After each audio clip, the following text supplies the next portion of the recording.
Ang dami niyong tanong tungkol sa floating gear. Hindi daw paggamit ng clutch.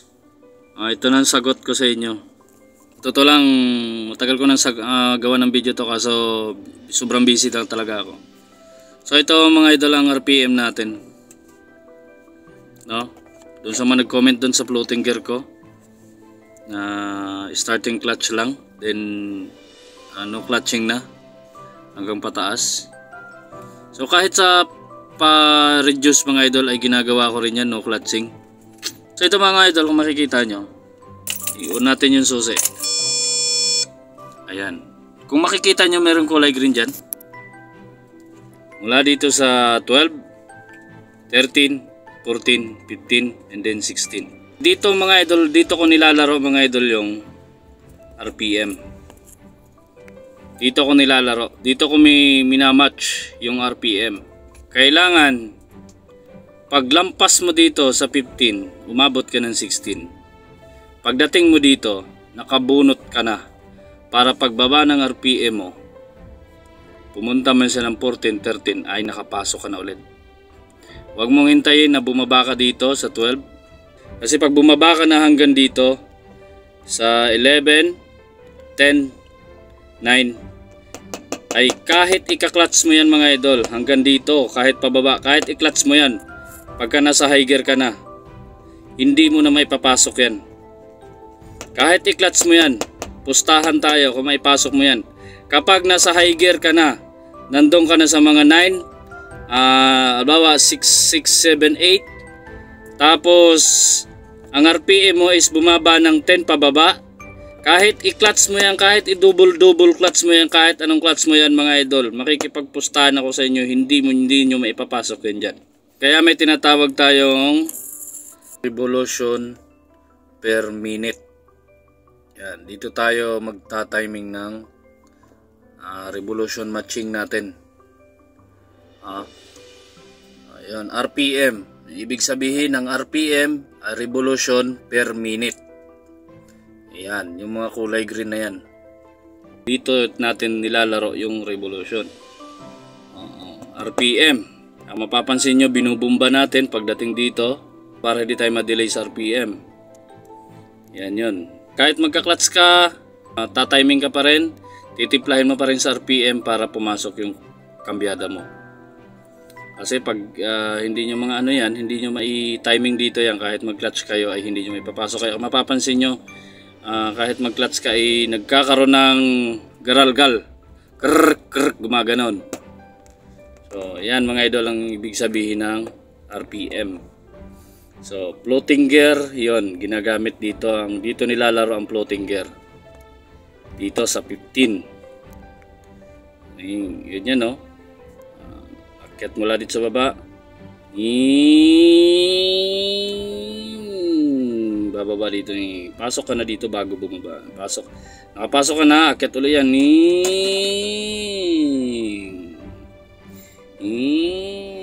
Bawat ano mo dito, ipasok ka dito. Kahit naka no clutching ka dyan, ay pasok yan mga idol. Yun ang RPM. So yun, pakita ko sa inyo mga idol ha. Pag gumamit tayo ng RPM, basta nasa tamang timing lang kayo ng RPM. Yung cambio nyo, kusang iitikupin yun.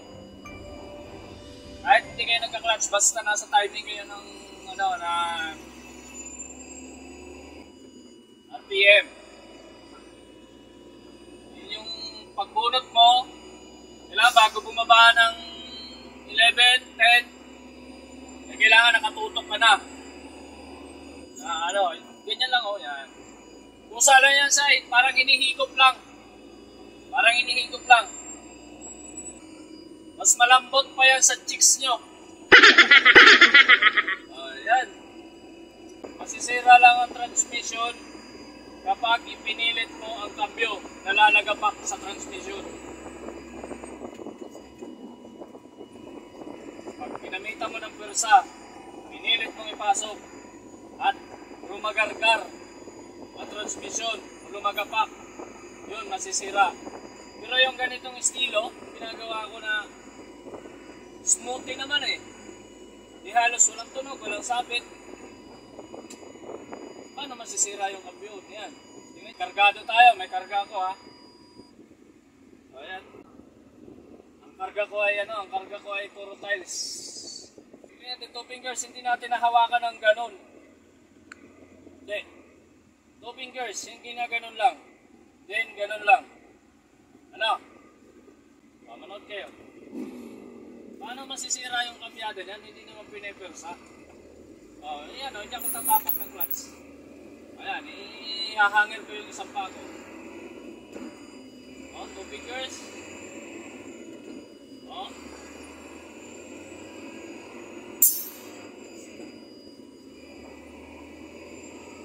Ngayon, comment lang kayo ng comment na masisira yung transmission. Smoothie oh. Paano masisira ang transmission yan? Mas smooth pa yan kaysa sa nagka-clutch. Walang masama mag-clutch. Pero kung kaya mo i-timing ang RPM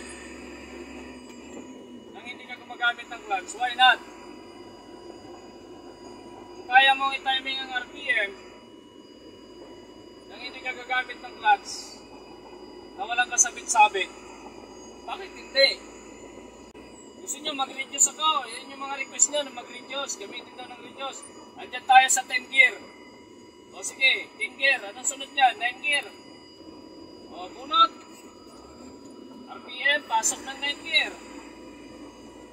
O, di ba? Dahil pa slow down na tayo. O, then, biga na konti. Bunot, pasok ng 8 gear. Gusto nyo ipasok ko pa ng ano yan? Gusto nyo ipasok ko pa ng hanggang pababa? Pwede. Kaso kulang na yung ano natin. Kulang na yung area natin. Kailangan na natin ng minto. At bago yan mga idol, alam kong ibabash nyo ako at may mapapansin kayo. Kung napapansin nyo, yung seatbelt ko, inilagay ko na lang dito. At inupuan ko na lang. Alam kong ibabash nyo ako rito, so, pero unahan ko na kayo. Naputol kanina ang lock ng seatbelt ko. Ayan.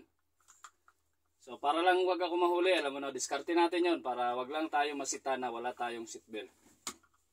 So dahil sa biyahe ako, kailangan naman na ituloy ko yung biyahe. Alangan naman iuwi ko pa ng garahe para lang pabutasan dito at ikabit ulit. So yon. Naputol ang lock ng seatbelt ko. Unahan ko na kayo ha. Bago nyo ako i-bash, at least alam nyo. Salamat mga idolo. Nagpapasalamat pa rin ako dun sa mga nagbabash. Maraming salamat sa inyong lahat. Dahil sa kabila ng lahat, part pa rin ng pagsuporta nyo sa akin. Maraming salamat. At doon sa mga sumuporta sa mga sulit, maraming salamat sa inyong mga bati.